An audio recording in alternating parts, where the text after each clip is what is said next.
मंगलाचरण करते हैं। बहुसत्थ अर्थ जाने, संजम सम्मत शुद्ध तव यरणे, वंदिता आयरिये कसाय मलवज्जिदे शुद्धे। बोलिए श्री खजाराट श्रेयांसनाथ भगवान की जय। आचार्य श्री कुंद कुंद स्वामी की जय। आचार्य गुरुवर विद्यासागर समय सागर जी महाराज की जय। मुनि पुंगव श्री 108 सुधा सागर जी महाराज की जय। हम सभी बड़े ही सौभाग्यशाली हैं। हम सभी को आचार्य कुंद कुंद स्वामी के महान ग्रंथ अट्ठपाहुड़ के अध्ययन का अवसर मिल रहा है। बोध पाहुड़ चल रहा है। इसमें 11 अधिकारों का वर्णन आचार्य कुंद कुंद स्वामी कर रहे हैं। ज्ञान अधिकार चल रहा है, जिसका अंतिम गाथा सूत्र हमें मिलने वाला है। आज हम 2 गाथाओं का अध्ययन करेंगे, क्रमशः गाथा क्रमांक 23 और 24। ये दोनों गाथाएं बहुत अच्छी हैं, बड़ी आसानी से हमें समझने में आ जाएंगी। चलिए प्रारंभ करते हैं। गाथा क्रमांक 23। उच्चारण। मयि धनुहम, मयि धनुहम। जस्स, आधा सा पूरा सा, जस्स। Theorem, theorem. सुद गुण, सुद गुण। बाणा, वाणा। कहीं पर वाह है, कहीं पर बा है। वाणा। सुअत्थि, सुअत्थि। रैणत्तम, रैणत्तम। आधता पूरता, रैणत्तम। परमत्थ, परमत्थ। बद्ध लखो, परमत्थ बद्ध लखो। ण वी। चुक्कदी, चुक्कदी। आधा का पूरा का, चुक्कदी। मोक्षमग्गस्स, मोक्षमग्गस्स। मयि धनुहं जस्स थिरं, मयि धनुहं जस्स थिरं। सुदगुण बाणा सुअत्थिरयणत्तं, सुदगुण बाणा सुअत्थिरयणत्तं। परमत्थ बद्ध लखो, परमत्थ बद्ध लखो। णविचुक्कदि मोक्षमग्गस्स, णविचुक्कदि मोक्षमग्गस्स। बड़ी अच्छी गाथा है। णविचुक्कदि मोक्षमग्गस्स। मोक्षमग्गस्स मोक्ष मार्ग के लक्ष्य को, लक्ष्य की बातें चल रही थी पिछली गाथाओं में भी। जो ज्ञान प्राप्त करता है वह मोक्ष मार्ग के लक्ष्य को भी प्राप्त करता है। यहाँ पर इसी को बहुत अच्छे से दृष्टांत के द्वारा एकदम क्लियर कर दिया गया। मोक्षमग्गस्स मोक्ष मार्ग के लक्ष्य को न नहीं भी चुक्कदी चूकता है। मोक्ष मार्ग के लक्ष्य को नहीं चूकता है। मोक्ष मार्ग संबंधी निशाने से नहीं चूकता है, मोक्ष मार्ग से नहीं चूकता है। कौन व्यक्ति और कैसे? मयि धनुहं जस्स थिरम। जस्स जिसका, ध्यान से देखिएगा, जस्स जिसका। मयि धनुहं, मयि यानी मति, मति। धनुहं, धनुहं धनुष। जिस, जस्स जिसका। मयि धनुहं मति रूपी धनुष। जस्स जिसका। मयि धनुहं मयि मति बुद्धि, मति रूपी धनुहं धनुष। थिरम स्थिर है। जिसकी मति स्थिर है, जिसकी बुद्धि स्थिर है, जिसकी मति चलायमान नहीं है। अभी कुछ सोचता है, फिर कुछ सोचता है, अभी कुछ लक्ष्य बनाता है, फिर कुछ लक्ष्य बनाता है, तो जिसकी मति स्थिर है, पहली कंडीशन। अगर धनुष स्थिर नहीं है, धनुष हिल रहा है, तो फिर हिलते हुए धनुष से लक्ष्य निशाना कैसे लगाया जा सकता है? नहीं लगाया जा सकता। तो मति को स्थिर होना जरूरी है, मति रूपी धनुष को स्थिर होना जरूरी है। इसलिए आचार्य कुंदकुंद स्वामी कह रहे हैं, जस जिसका मयि धनुहम मति रूपी धनुष स्थिरम स्थिर है।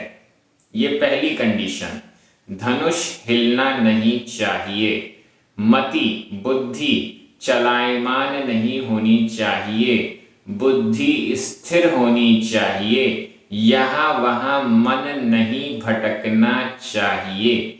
हम स्वाध्याय कर रहे हैं अट्ठपाहुड़ का, मन स्वाध्याय में लगना चाहिए, इधर उधर नहीं लगना चाहिए, तब तो हमें इसका फल मिलेगा। यदि हमारी मति बुद्धि या मन ही स्थिर नहीं है, तो हम कैसे एकाग्रता लाएंगे, कैसे पढ़ेंगे, कैसे स्वाध्याय करेंगे, कैसे निशाना लगाएंगे, कैसे मोक्ष मार्ग के लक्ष्य को प्राप्त करेंगे? तो सबसे पहली कंडीशन हो गई, जस जिसका मयि धनुहम मति रूपी धनुष स्थिरम स्थिर है। आगे चलें, और क्या होना चाहिए? धनुष स्थिर होना चाहिए। शुद्ध गुण, उसमें धनुष में एक गुण होता है, गुण यानी उसकी प्रत्यंचा, धनुष की प्रत्यंचा। अगर उसमें प्रत्यंचा नहीं है धनुष में, तो भी काम नहीं चलेगा। यहां पर शुद्ध यानी श्रुत, श्रुत को गुण कहा गया है, श्रुत को ही प्रत्यंचा कहा गया है। मति रूपी धनुष में श्रुत रूपी गुण यानी प्रत्यंचा होनी चाहिए। श्रुत ज्ञान, प्रत्यंचा वो होती है जिसे खींचा जाता है। धनुष आप सभी ने देखा है, उस धनुष में प्रत्यंचा है, उस प्रत्यंचा पर तीर को या बाण को फंसाकर खींचा जाता है और उसके बाद निशाना लगाकर, कहाँ निशाना लगाना है उसको निशाना लगाकर फिर छोड़ा जाता है। तो ये प्रत्यंचा भी जरूरी है, गुण भी जरूरी है। कौन सा गुण है? शुद्ध, श्रुत, श्रुत रूपी गुण भी स्थिरम स्थिर होना चाहिए। प्रत्यंचा भी कैसी हो? बराबर हो, मजबूत हो, हिलने डुलने वाली नहीं हो। ऐसा शुद्ध गुण, श्रुत रूपी प्रत्यंचा। आगे बाणा सुअत्थि रयणत्तम। बाण कौन से हैं? तीर कौन से हैं? रयणत्तम, रत्नत्व, रत्नत्रय, तीन रत्न, सम्यक दर्शन, सम्यक ज्ञान और सम्यक चारित्र। यह रत्नत्रय ही बाण है। मति धनुष है, श्रुत गुण यानी प्रत्यंचा है और रत्नत्रय बाण है, तीर हैं। सुअत्थि, सु यानी अच्छी प्रकार से, अत्थि यानी है, बाण है। अत्थि का अर्थ बहुवचन में भी हो जाएगा, है, बाण है। मति धनुष जिसकी स्थिर है, श्रुत रूपी गुण यानी प्रत्यंचा है और रत्नत्रय रूप बाण जिसके पास है। और क्या चाहिए? ये सारी चीजें, मटेरियल तो हो गया, अब क्या है? निशाना साधना है। परमथ बद्ध लक्ष्यो, लक्ष्य भी बद्ध लक्ष्य होना चाहिए, लक्ष्य की तरफ एकदम स्थिर होना चाहिए। परमथ बद्ध लक्ष्यो, बद्ध बंधा हुआ लक्ष्य, एकदम फिक्स लक्ष्य, लक्ष्य पर निगाहें एकदम फिक्स होनी चाहिए।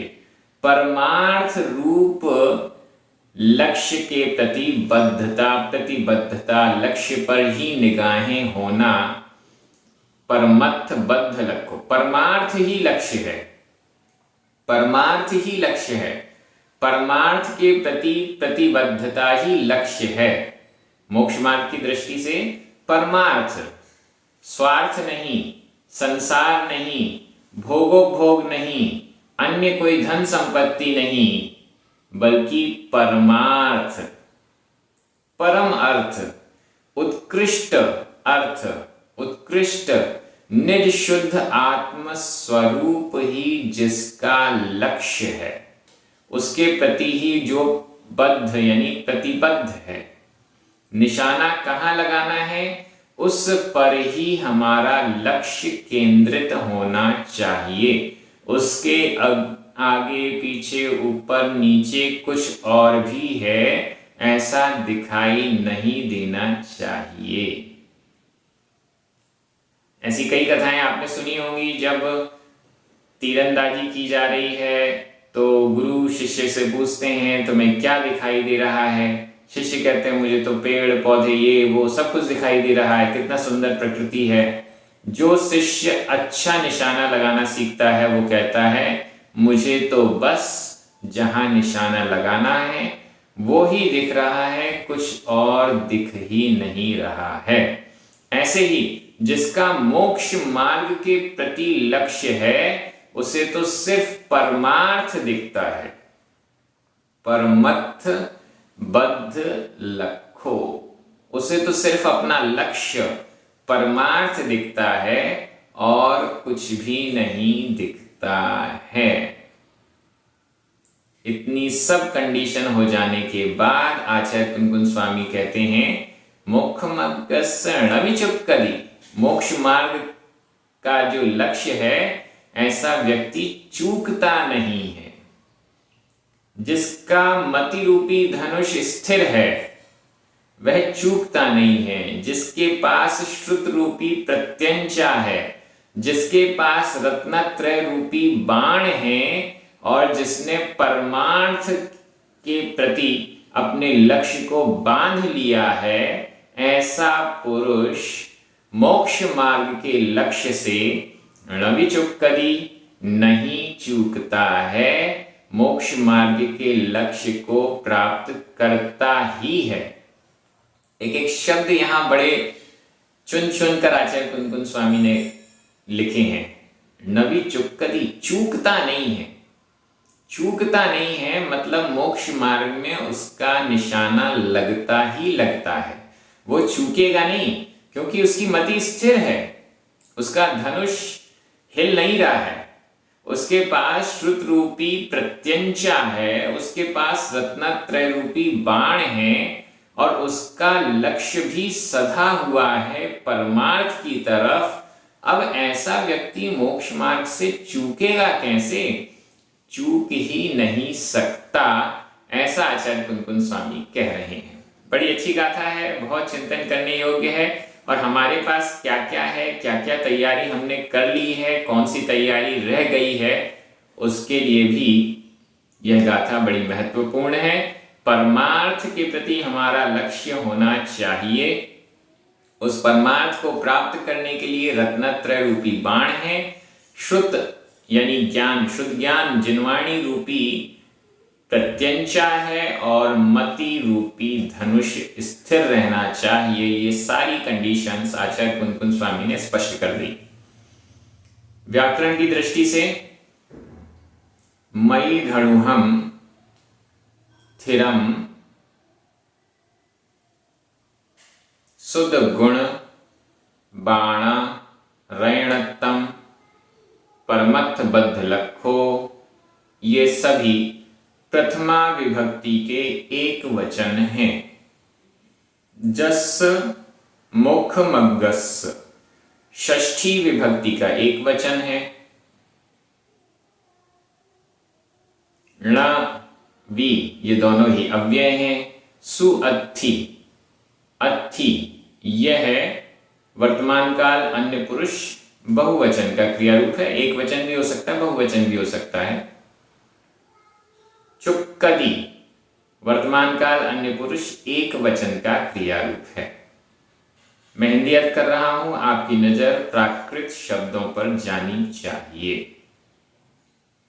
जिसका मति रूपी धनुष स्थिर है, श्रुत रूपी गुण प्रत्यंचा और रत्नत्रय रूपी बाण अच्छी प्रकार से हैं।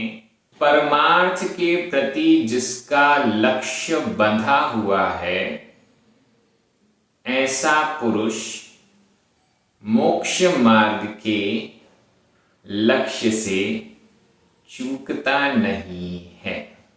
आगे चलते हैं। यहां पर हमारा ज्ञान अधिकार पूर्ण हो गया है। अब हम चल रहे हैं गाथा क्रमांक 24। देव अधिकार प्रारंभ हो रहा है। यह भी बहुत महत्वपूर्ण है। उच्चारण। सो देवो देवो, जो अत्थम अधतथ अत्थम, धम्मम धम्मम, कामम कामम, सुदेयी सुदेयी, णाणम णाणम च। सो देयी देयी, जस् अत्थि अथतथ अत्थि, दु। अत्थो अत्थो, धम्मो धम्मो, य पवज्जा, आधा वा पूरा वा, आधा जा पूरा जा, पवज्जा। सो देवो जो अत्थम, सो देवो जो अत्थम, धम्मं कामं सुदेयिणाणं च, धम्मं कामं सुदेयिणाणं च। सो देयी जस् अत्थिदु, सो देयी जस् अत्थिदु, अत्थो धम्मो यपवज्जा, अत्थो धम्मो यपवज्जा। बड़ी अच्छी और सरल गाथा है। सो देवो, वह देव है। देव अधिकार प्रारंभ हो रहा है और 2 गाथाओं में ये कंप्लीट होगा। आज पहली गाथा है, अगले वीडियो में आपको दूसरी गाथा मिलेगी। सो देवो, वह देव है। देव है, पूज्य है, दिव्यता से सहित है, भगवान है। कौन है? सो वह देवो, देव है। वह देव है। कौन है देव?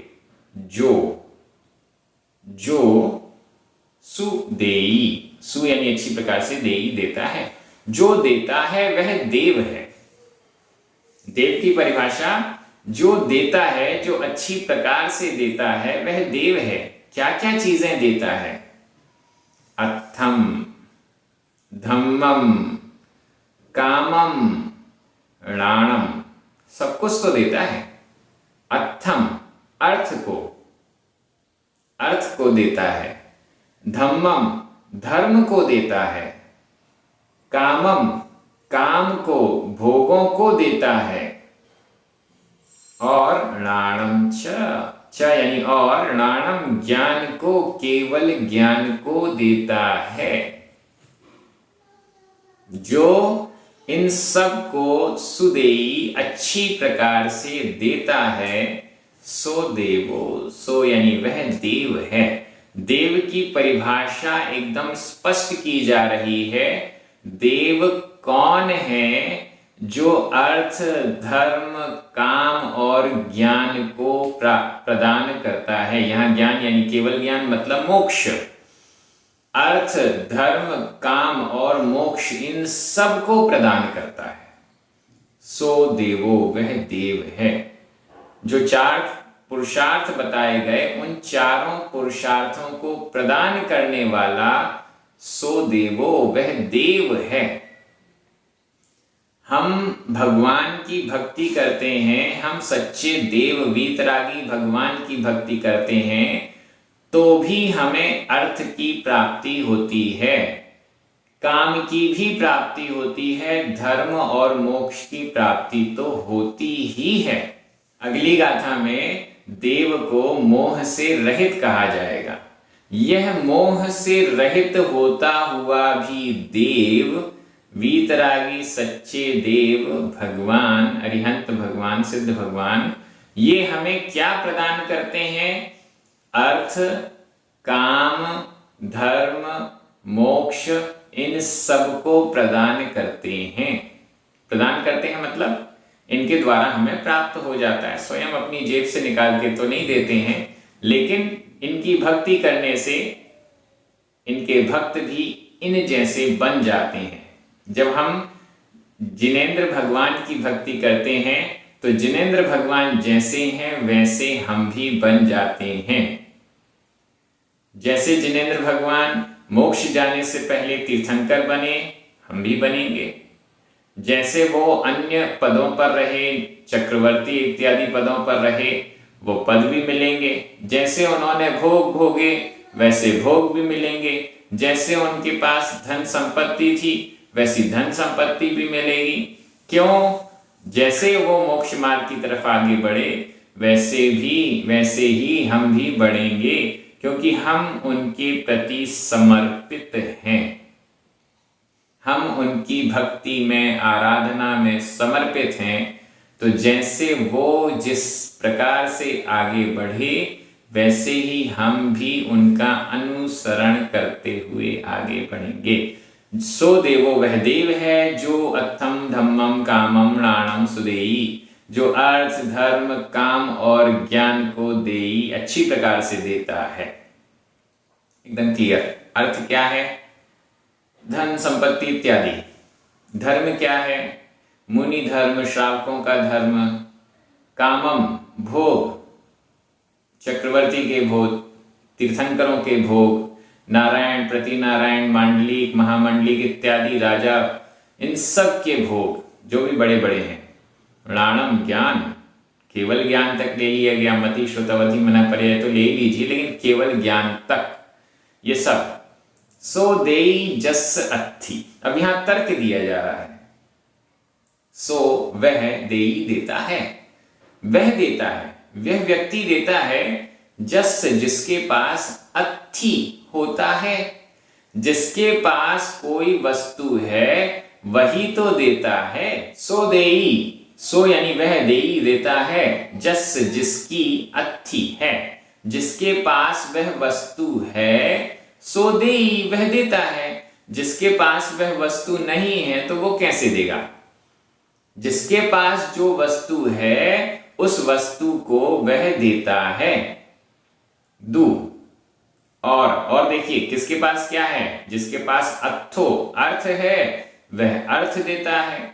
जिसके पास धम्मो, धर्म है, वह धर्म देता है।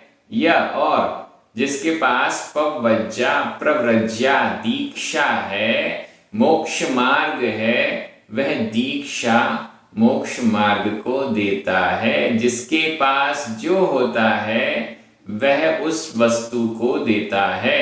सो देई जस अत्थि, सो यानी वह देई देता है, जस जिसकी अत्थि होती है, जिसके पास जो वस्तु होती है वह देता है। अर्थ है तो अर्थ मिलेगा। वीतरागी भगवान के पास अर्थ है क्या? बिल्कुल। जितना तीन लोक में अर्थ नहीं है उससे ज्यादा अर्थ तो उनके चरणों के नीचे होता है, और उस अर्थ को देव, वीतरागी देव, अरिहंत भगवान, तीर्थंकर भगवान समव शरण में बैठे हुए भी छूते तक नहीं है। इतना अर्थ, इतनी संपत्ति उनके पास होती है। जब वे विहार करते हैं अरिहंत भगवान, तीर्थंकर, तो उनके चरणों के नीचे स्वर्ण कमलों की रचना देवता गण करते हैं, और इतने स्वर्ण कमलों की 15-15 लाइन की स्वर्ण कमलों की रचना चारों तरफ, 225 स्वर्ण कमलों की रचना होती है, और उन कमलों के ऊपर चलते हुए भी उनको स्पर्श भी नहीं करते हैं तीर्थंकर। समौ शरण की शोभा ऐसी है जो हमारी कल्पना से भी परे है। स्फटिक मणि के फ्लोर, रत्नों की जिसकी बाउंड्री है, दीवारें हैं रत्नों से खचित, सिंहासन इत्यादि सब कुछ, लेकिन फिर भी वो तीर्थंकर उसको छूते भी नहीं हैं, 4 अंगुल ऊपर विराजमान होते हैं। ऐसे अर्थ संपन्न, सबसे ज्यादा अर्थ, सबसे ज्यादा वैभव उनके ही पास है। अर्थ भी उनके पास है, धर्म भी उनके पास है, धर्म के तो शिरोमणि है, पवज्जा, दीक्षा, मोक्ष मार्ग सब कुछ उनके पास है और वो देते भी हैं, उनसे हमें मिलता भी है। ऐसी धारणा मजबूत हमें करनी चाहिए। सो देवो वह देव है। और चिंतन कीजिए, और चिंतन कीजिए, और चिंतन कीजिए। जो भी हमें चाहिए है, जो भी हमारी इच्छाएं हैं, वो सब देव जिनेंद्र भगवान के पास है और उनकी भक्ति से हमें आसानी से मिल सकती है। अन्यत्र जाने की जरूरत ही नहीं है। विभक्तियां व्याकरण की दृष्टि, सो देवो, जो, नीचे भी सो, अथो, धम्मो, पवज्जा, ये सभी प्रथमा विभक्ति के एक वचन हैं। अथम, धम्मम, कामम, णाणम, ये सभी द्वितीया विभक्ति के एक वचन हैं। सुदेई और देई, अत्थि वर्तमान काल अन्य पुरुष एक वचन के क्रिया रूप हैं। च, य, दु, ये अव्यय हैं। जस षष्ठी विभक्ति का एक वचन है। मैं एक बार हिंदी अर्थ कर रहा हूं, आपकी नजर तुरंत प्राकृत शब्दों पर जानी चाहिए। जो अर्थ, धर्म, काम, ज्ञान और ज्ञान को अच्छी प्रकार से देता है, वह देव है।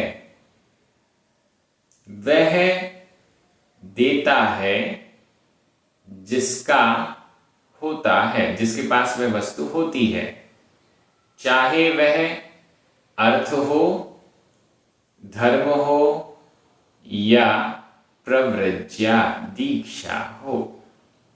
सभी बहुत अच्छे से आनंद के साथ स्वाध्याय कर रहे हैं। बोध पाहुड़ जैसा ग्रंथ हम सभी बड़ी आसानी से पढ़ पा रहे हैं, समझ पा रहे हैं। यह अद्भुत कार्य YouTube पर हो रहा है, परमानेंट हो रहा है। भविष्य में भी सभी इस चैनल के माध्यम से स्वाध्याय कर पाएंगे, ये बहुत अच्छी बात है। सभी प्रचार प्रसार अवश्य करें, लोगों को स्वाध्याय से जोड़ें, यही भावना है। 9 बार नमोकार मंत्र पढ़िए, जिनवाणी स्तुति कीजिए। सभी को जय जिनेंद्र।